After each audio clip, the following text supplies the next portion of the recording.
welcome. You're watching the India Development Debate. I'm Tamanna Inamdar. Weeks, if not months of debates, discussions, arguments and theories will be put to rest in just a few hours from now. Questions about who will form the next government. The people of India have chosen, and it's now time to hear what is being said. A day before the votes are counted, the opposition has continued to question the method of tallying VVPAT slips with EVM counts. The Election Commission has not entertained its requests. Opposition alliance partners are preparing to come together if there is any chance of a split verdict. The BJP, meanwhile, is preparing for Modi 2.0. In the midst of this, three key questions emerge the night before, especially in the light of projections made by exit polls. Has the Modi impact been underestimated? Is this a presidential form of election we've seen?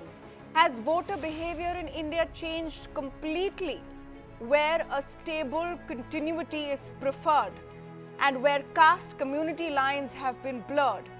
Does the opposition, especially the Congress, need a serious rethink? To speak on this and more, I am joined today by Vineet Goenka of the BJP, Sanjay Jha of the Congress, Nilanjan Sarkar, Senior Visiting Fellow at CPR, Sadanand Dhume, Resident Fellow at the American Enterprise Institute, and Sanjeev Srivastav, Political Commentator. Welcome to all of you and thank you for joining us today on the show. Sadanand, let me start with you.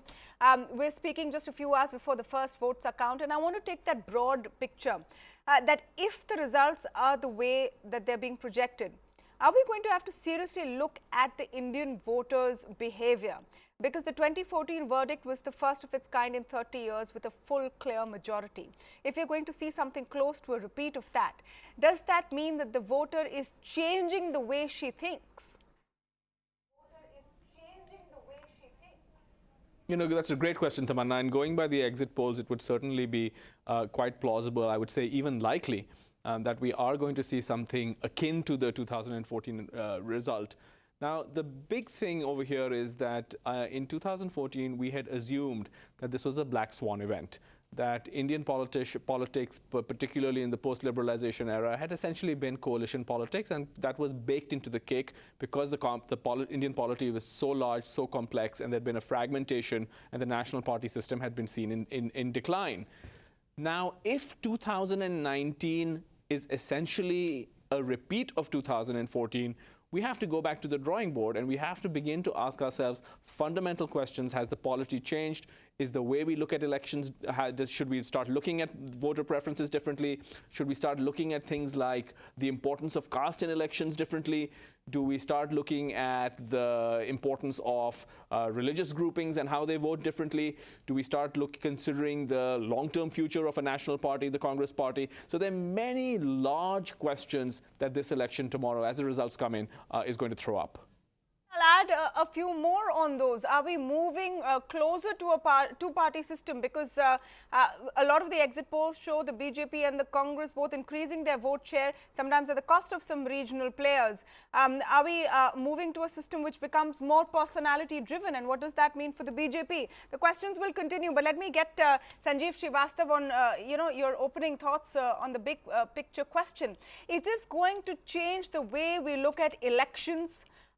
The way we look at issues and the way, all of us sit and look at the Indian voter forever?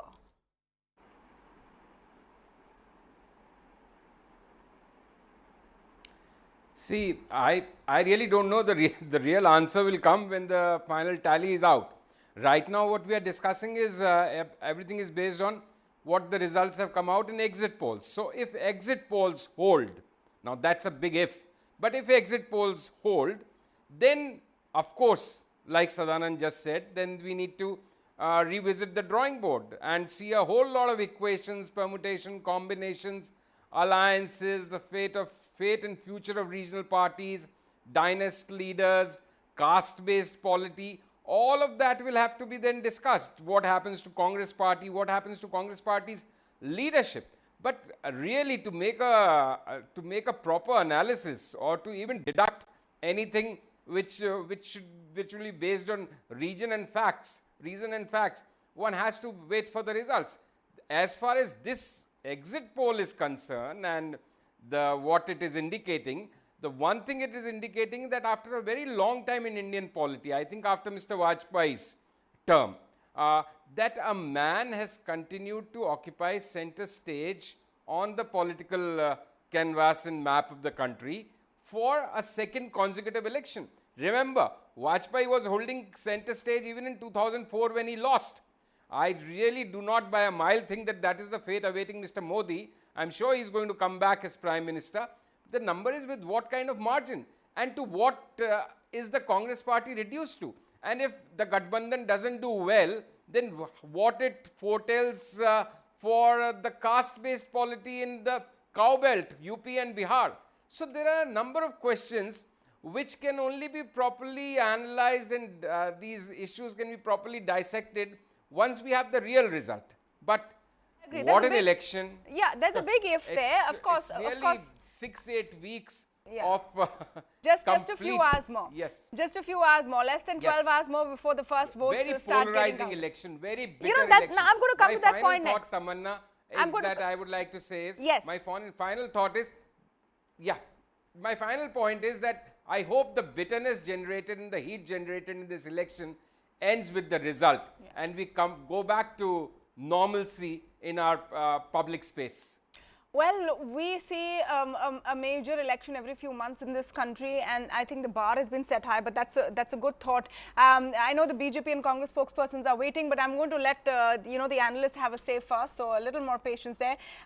Nilanjan, just the big picture, and of course that big if is there, but looking at how all the exit polls are pointing to a return of the BJP, it means we have to go back to the drawing board to understand how things work. And what really is appealing to voters. Was, for example, not having a clear prime ministerial candidate a mistake for the opposition? Was leaving, alliances till the last minute and not having an umbrella alliance a mistake?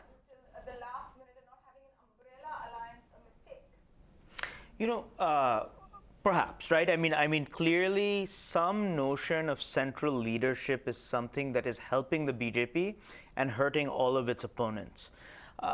We have a sort of a basic principle in political science. Often we tend to think of when, sort of glibly we say, what have you done for me over the last 5 years? But actually we find, based on data, that most people are prospective voters. What they're looking for is who will do for me in the upcoming 5 years. And so you can imagine that a strong leader is able to convey some kind of message of what I may be able to do for you in the next 5 years. And where you have this sort of ragtag group of leaders, that's less plausible or less likely. So even if we see that the BJP may not have performed well on a certain set of macroeconomic issues, or that's the perception, I may still be willing to vote for the BJP because I do feel that still, if anything good is to happen to me, it will be Modi who does it. I think other just very quick point I'd like to make here is that you can't really understand what the exit polls are saying without really taking a closer look at the map. There are a small number of states in which the BJP won a large number of seats. 70% of its seats came from 6 states in 2014. Bihar, UP, Maharashtra, Gujarat, Rajasthan, and MP. And if you look at the exit polls, what they're saying is there might be some change in UP, but the other 5 are holding true. So I think when we go back and try to understand what has happened, if the exit polls hold, we have to understand what is it that the BJP is doing in this part of the country, the Hindi belt, so to speak. And the Congress isn't, because in all of these states, the Congress is decimated and they're the chief opponent. Let me come to Vineet Goenka and Sanjay Jha now on 2 crucial issues. Vineet Goenka, I'm going to start with the whole question about VVPAT slips, which the Election Commission has rejected today. The Congress party has come out and raised questions saying that if you're going to tally 5 booths in every assembly constituency, why not do it first? It will give us, more faith in the system. Do you think there could have been an all-party push for this, only so that there is no chance of any questions being raised later? No, well, we can always debate. In democracy, debate is very, the essential of the democracy is debate. So you can go on suggesting, we can go on debating. But when, you suggest these things in the election heat, then your intentions are doubted. This debate could have been done in October, November last year, where we were preparing for election. They could have talked about this as a policy matter, not as a reaction to what the pulses they are feeling in the last few days. So I think the sincerity is not there when Congress speaks about this. As far as I individually go or anybody go, we can always discuss many other reforms, because every reform which you put in election process, that will build up more credibility to the process of elections. But the moment EC rejects this, I think the discussion and the debate is over. In case they are not happy with that, they also have one more choice to go to Supreme Court, which they do always. But why do they do this once they have some kind of pulse of the market? I think they have some fear which they want to negate. Sanjay Jha, the timing of it is being raised, and perhaps rightly so, because the opposition and the Congress sort of got spurred into action after the exit polls came out. Now you have Rahul Gandhi tweeting today, just a day after Priyanka Gandhi, saying don't worry about it and, hold the faith and all of that. Do you think that the Congress has given away a sense of nervousness with the reactions we've seen?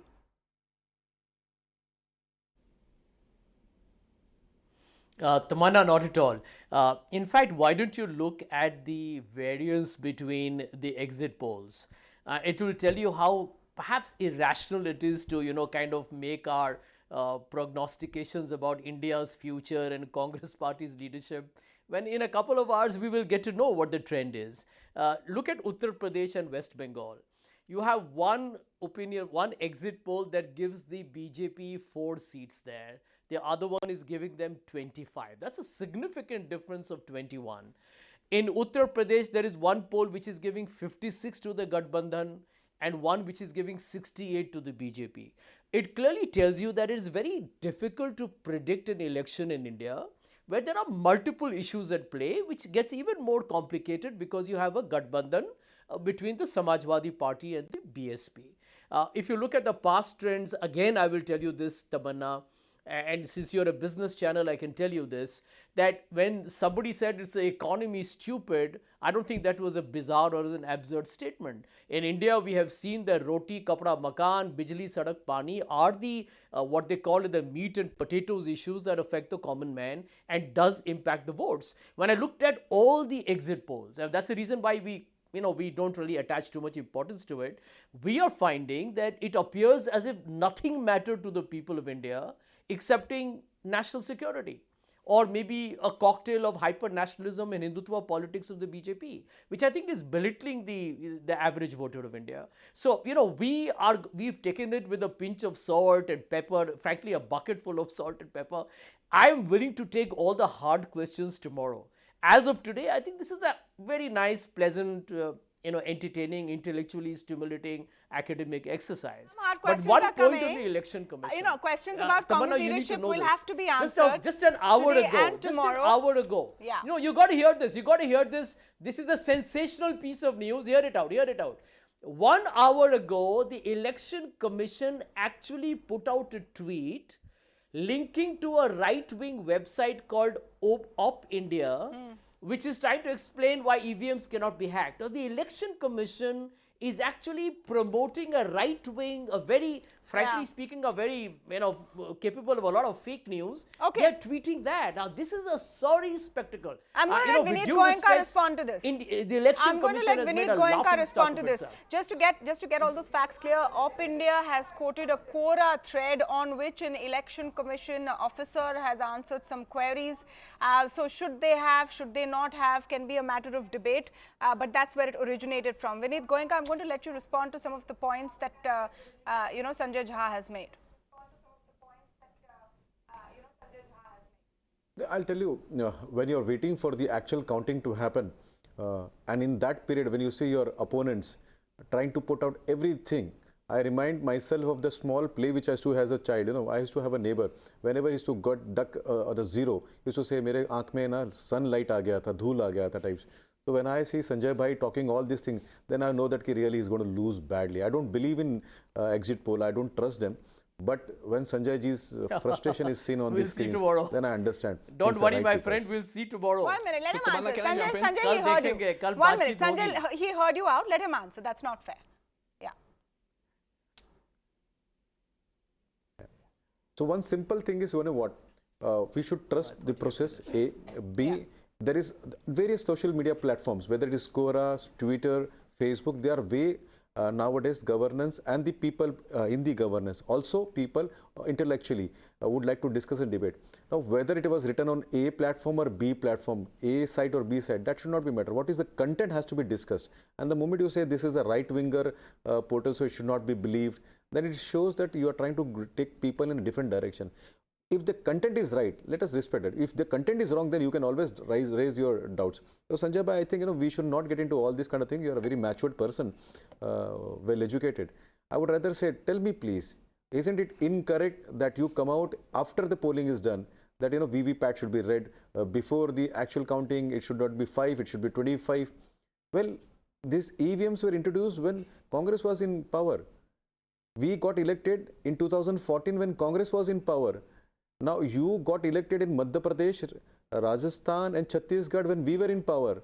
Do you want to say that events were manipulated or they were not functioning properly even when people in the opposition got elected? If that was the case, why would we lose in 5 state governments just before the general election? That's a good point. Sanjay So Jha, that's a put good in point. some rational. That's People a good watching, point. especially this channel, I'm sure they have that kind of IQ who will call your bluff, sir. No, but that's a me fair point, answer. because by the way, Let me answer. the first time that VVPATs were used, and they've been used in subsequent elections since then, the tally has happened at the end. It's been increased from 1 to 5 by the Supreme Court, but it's happened in the end in a similar pattern. Why the rush now, Sanjay Jha? Well, first, let me just correct the fake news which has been circulated by my good friend. We won Punjab, we formed a government in Karnataka, we won the 3 states in December, Chhattisgarh, Rajasthan and Madhya Pradesh. And throughout this period, and even after, my dear friend Vineet, the Congress party continued to highlight that if the EVM is not fully reliable, they cannot have the luxury of a margin of error. EVM cannot say, we went 5% wrong. You can't do that. The robustness of Indian democracy comes under a big question mark. And this is something that we brought up to the Supreme Court long before the current very acrimonious debates have happened. One of the reasons behind the concern has been that at the end of the day, you have Ashok Lavasa. He is one of the members of the Election Commission, telling you that he's stunned by the fact that there is no transparency.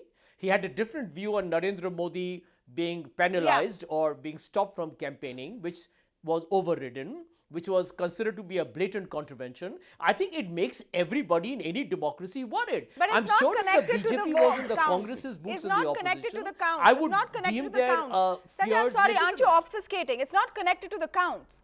It's not connected Well, to let the me counts. It's a different issue. No, but let me answer you here. No. I don't. Tamanna, let me tell you a fact here.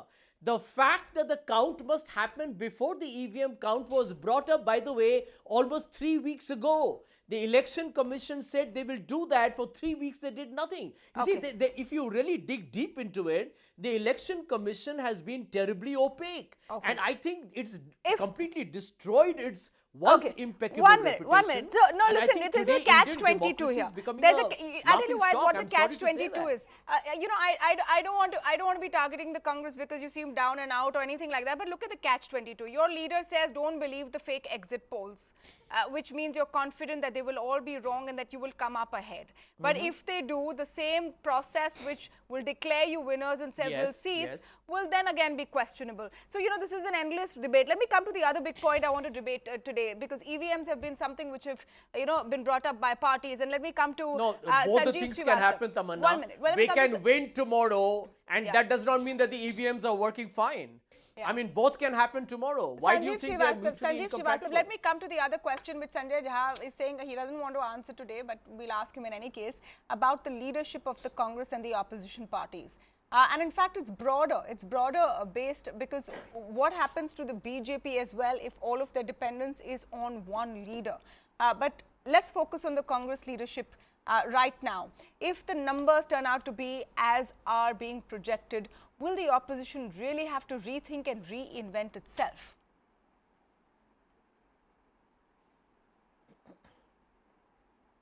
See, Tamanna, like I said, of course, if the numbers for the Congress party turn out to be as bad as some of the exit polls have suggested, then obviously they have to reinvent themselves.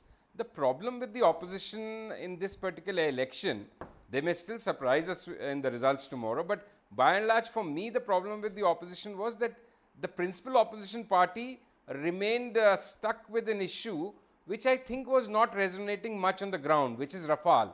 And most people were not willing to accept this slogan of Chaukidar Chor hai, which had a nice kind of tone to it and a populist swing to it, which the people responded to. But not many people, at least I spoke to a lot of people, not many of them were convinced that Modi is even remotely a chore. So the opposition should have concentrated more on job losses, farm distress, and other attributes of Mr. Modi, like he is dictatorial, authoritarian, that his word is many times he is kind of liberal with facts and truth. So, but those were the kind of issues which were not picked up. The other issue is somewhere the BJP could sell this narrative to the large mass of electorate that there is really no one leader who can match Mr. Modi in stature. And while in the previous elections, this thing about there is no alternative, I noticed was not such an important fact with the electorate, which actually chose just to throw the incumbent out on most occasions. But this time somehow the people bought this theory of what is the alternative. And there they found that there was nobody who was really measuring up to Mr. Modi. And like one of the, I think it was Nilanjan who said a very interesting point, that a lot of voters are prospective. They were willing to let go of the past 5 years, but when they looked for the future and for the next 5 years, for some reason which, strong leader or more promising or more reassuring, whatever the reason, they thought Mr. Modi would turn out to be a better bet for them for the coming 5 years. And so there the opposition and especially the Congress party, I think Rahul Gandhi tried his best, and to be fair to him, he has also been dealt with a very bad hand. And you, in a game of chess or poker or elections, you can just be as good as the hand you are dealt with. No, what is the bad hand? So the circumstances now what is are the bad? completely Sorry, Sanjeev, different what than is the what bad maybe were hand? in the times of Rajiv Gandhi Sorry, or Sonia or Indira Gandhi. No, what is the bad hand he has been dealt with? Bad hand is that at a time when the country's polity and society is highly polarized, how do you expect a middle of the road opposition party to really measure up on that narrative with the ruling party? That is the bad hand.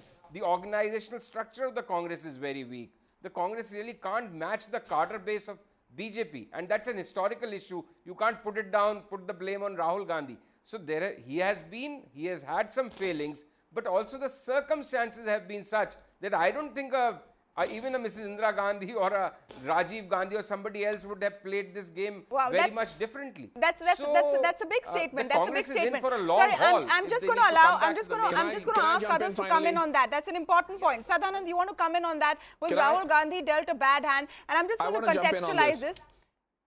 Yeah, I'm just going to contextualize this, that after 2014, the Congress said that the BJP won because of excellent marketing and that they failed at marketing. They had 5 years to fix their marketing methods. They had 5 years to fix their organizational failures. Sanjeev Srivastava says even Indira Gandhi could not have won in an election atmosphere like this. Look, Tamanna, here's the situation. Now, if you look very closely at 2019, I think Sanjeev has a point that the Congress went into 2019 with a weaker hand than the BJP. For many reasons, it had less funding, less organization, less motivated cadres, and so on. But I don't think you can say that Rahul Gandhi has been dealt a bad hand as a politician. He's been dealt one of the best hands anyone could be dealt as a politician. This was sort of, his political career has virtually been gifted to him on a platter.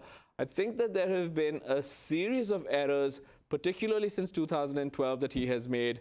He failed to enter government. That would have given him a little bit of more gravitas. He had a chance to be in government for 10 years. He didn't take that chance. He tried to rebuild the party from the grassroots. That never really took off. It didn't happen. The BJP very systematically shredded his image over time. It took him like several years before he even woke up to the fact that his national image was being shredded. He was being turned into a WhatsApp joke. So I think what you have is a politician who was given many advantages, did not seize the advantages he was given, has not shown the killer instinct that you need to make it at the very top, and therefore going into 2019 was in a weak position, but that weak position is a weak position in large part of his own making. Okay, I'm going to take everyone's comments on this and then come to Sanjay Jha to answer them all together. Nilanjan, you want to weigh in on this? Was this an election where where the odds have been stacked against the Congress? They had no way out of this, and in a sense, isn't that an acceptance that they've been outplayed?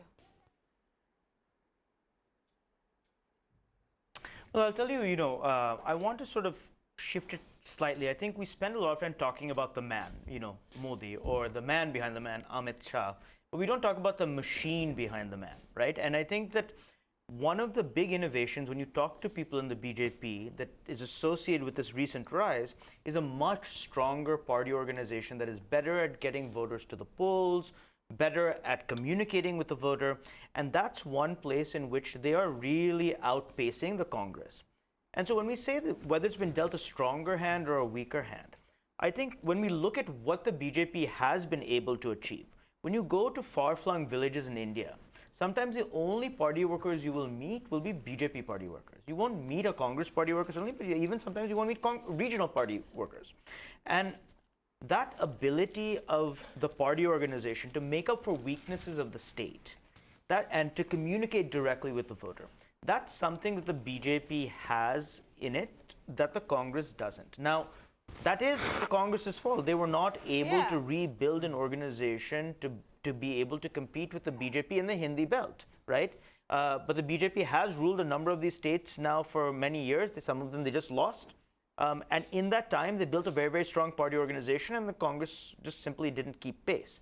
And I think that explains some of the results that we're seeing. And if 2019 looks just like 2014, especially in the Hindi belt, a lot of that will be credit to the BJP's organization in these states. But Nilanjan, no one is stopping the Congress from building that organization. I just want to counter-argue this. Look at it in a state of West Bengal where the BJP was absolutely. BJP was nadir. They got 2 seats in 2014, and they have fought so aggressively in every state.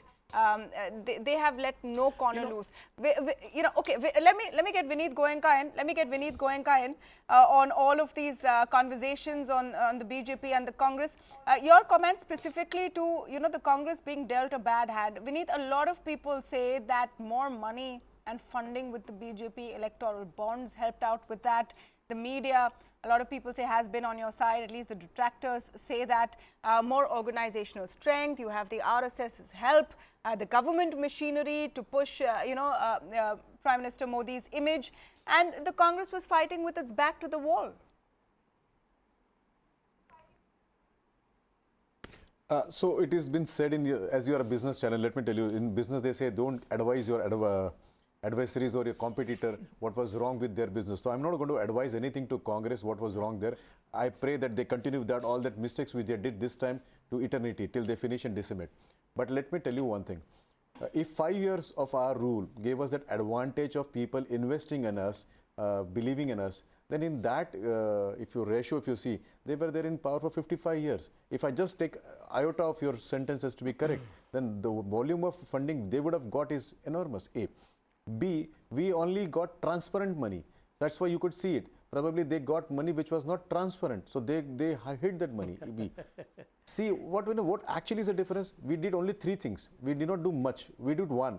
We did something called as in Hindi, imandari se kaam. 2, what we did is, we told our karyakartas to take the work to the common man, to my voters, to the people who matter to me. And 3, we overlooked all the criticism of Congress. Where they failed, I think if I really I should not have given this advice, but where they failed, when they won Madhya Pradesh and Rajasthan, and Rahul Gandhi was unable to take decision, and he had to call his mother and sister to participate in the decision-making process, and they rewarded a dwarf over the giant. They rewarded somebody who was not actually the reason of victory in Madhya Pradesh and Rajasthan, and somebody else when they rewarded that. I think that was their great mistake. I was trying to hold this particular view of mine, but as Sanjay is my old friend, I thought I'll give him this piece. Your mistake Sanjay, was you kindness rewarded has been Kamal showered Nath on over you from Jyotiraditta all Scindia. quarters today. And today Sanjay you are Jha, seeing that mistake, kindness. today, yeah, it is going to be playing in our advantage in Madhya Pradesh. Kindness and free advice has been showered on you from all quarters today. But And you I'm know, sure Madhya Pradesh is going to see leadership change. there's some realistic questions there. Sanjay, I know you're saying I will answer them after the elections, but come on, there are some realistic questions there. And let's start with this. No one in the Congress has even claimed that they're going to get 272 seats on their own. Forget about the exit polls. The best case scenario for you is a split verdict where the Congress emerges perhaps as the single largest party among the opposition. So clearly there have been, big glaring gaps in the entire campaign and the plan. You had 5 years to outmarket the BJP.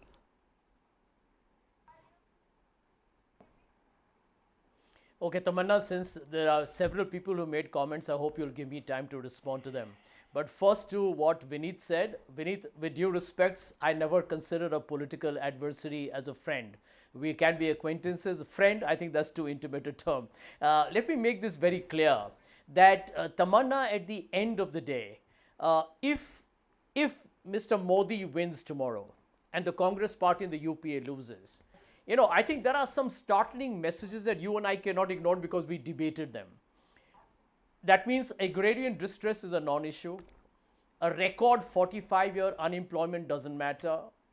That voodoo economics of demonetization is what India perhaps needs, maybe another dose. A terribly executed GST that destroyed the informal economy and small traders is a non-issue. The attacks on the minorities, particularly the Muslims, the lynching deaths, which was a legacy of the Ku Klux Klan happening in India, is frankly no big deal. Dalits being hounded out is par for the course. India's institutions of governance, from a CBI, a CVC, an election commission, judiciary being destroyed in broad daylight, doesn't matter to the common man. I'm willing to bet on this, that tomorrow afternoon we'll be talking a very different story. And the reason why I say that, and this is the reason why I believe the issue on Mr. Gandhi is extremely premature. I'll tell you why. I want to put this on record. You are a mainstream media and one of the channels I have always enjoyed coming to. But you will also have to accept this reality, that India's mainstream media has been virtually subjugated, subservient to this government. It's out of fear. We all know where World Press Freedom rankings are. I'm glad you raised electoral bonds. This party has enormous resources, and I can tell you, if that is called transparent, as Vineet said, we got to start laughing out here. I don't want to do that.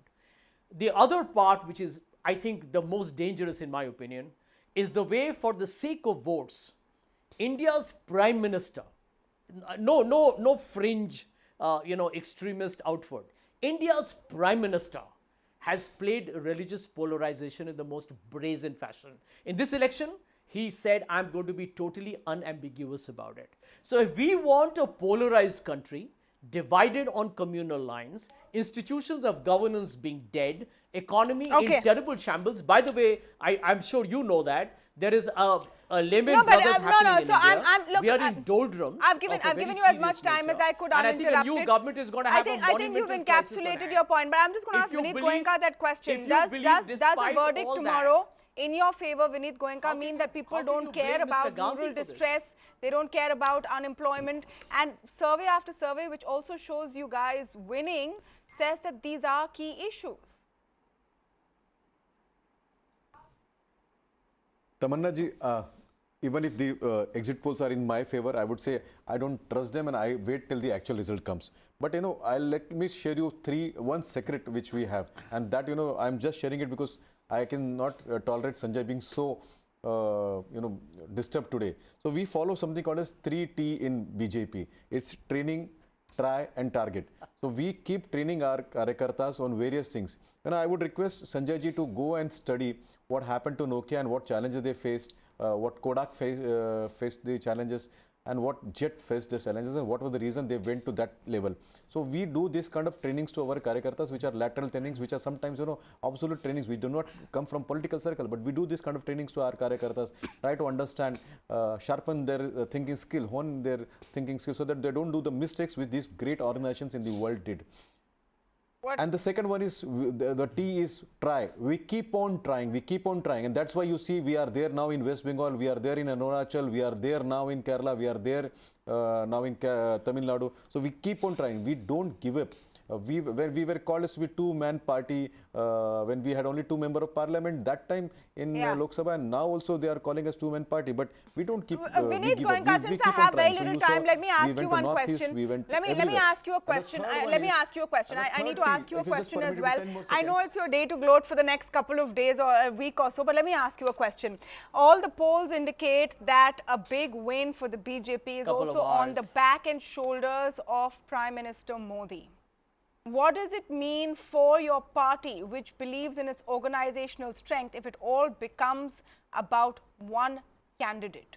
If every parliamentarian or candidate is a representative of the Prime Minister, does it bode well for the future of the organization as well? Of course, that shows that we are disciplined. We discuss internally. We don't come out and discuss on TV channels. We don't discuss this in some corridors. We discuss within the party, and then one man on behalf of everybody speaks. No, I'm not talking about discussion. I'm talking about something else.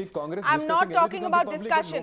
Are people going to be voting for the BJP or are they voting for Narendra Modi? If most people are voting for Narendra Modi, what does that say about the BJP?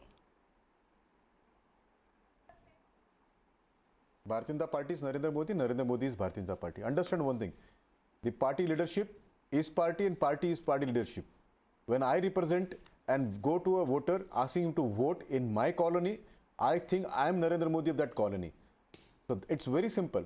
When I go and represent myself to a voter, I never represent as Vineet Goenka. I represent as Bharatiya Janata Party as Modi, and I feel that, and that gives me solid pride and solid confidence. Okay. And that is my strength. I'm going to get quick comments on this. I'm going to get quick comments from my analysts on this because I think this is where, something which is going to be analyzed over the next few days. Sanjeev Srivastava is smiling, so I'll start with you first. I'm short on time, so short answers, please, everyone. But Sanjeev, this is important because this is how this election has been fought. Amit Shah said this. Every candidate is basically representing Narendra Modi.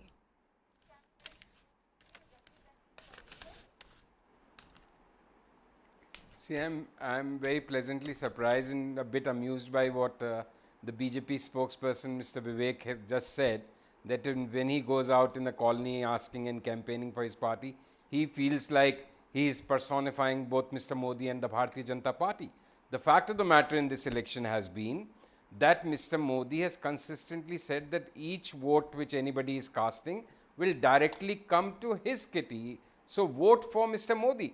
In the last 1 month, I can challenge Mr. Goenka or any BJP leader. I haven't seen in the scores of public meetings and rallies which the Prime Minister has done, he has not even bothered to introduce the party candidate from those constituencies. All that riffraff is done before Mr. Modi comes to the stage because he doesn't want any distraction.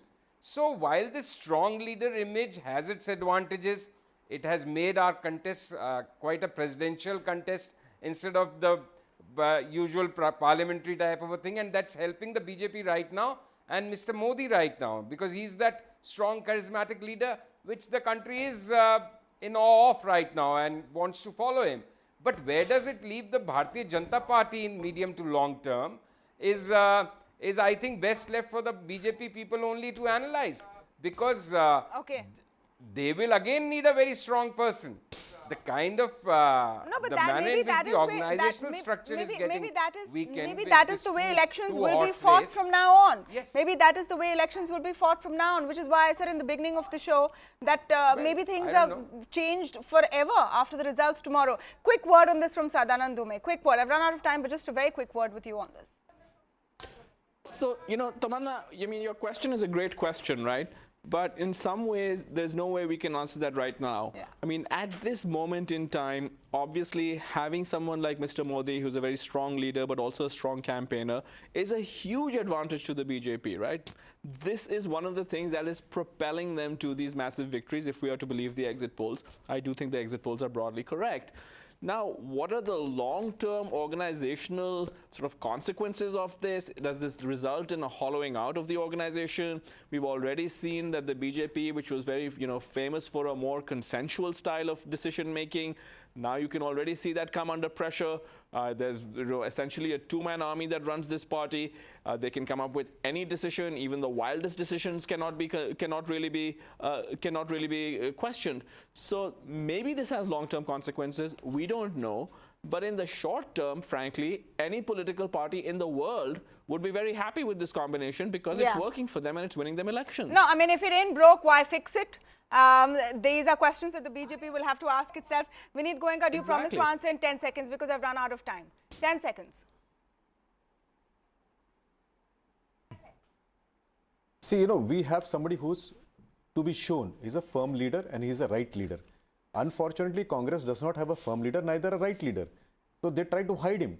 We always had 10 requests from candidates, bring Modi ji twice in my constituency. And there were 10 requests from Congress, don't bring Rahul Gandhi ji. So I have an advantage and I would like to flaunt my advantage. Why should I hide them? What ridiculous nonsense. Okay. Mr. Goenka, cut out the fake news, yeah. Okay. Okay, I'm going What to end this. preposterous I'm going to end crap this. are you uttering? Look, a little bit of I kite mean, who flying gave tonight. you access to this? To this, fake news. I I'm mean, going this to is have to end it. laughable. I'm going to have to end it.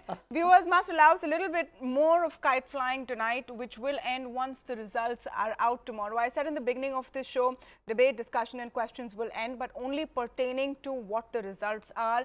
In a vibrant democracy, debates, discussions and questions will and must continue. I'm taking a very short break, but I have a very special segment coming up next, and I urge all of you to stick around and watch it.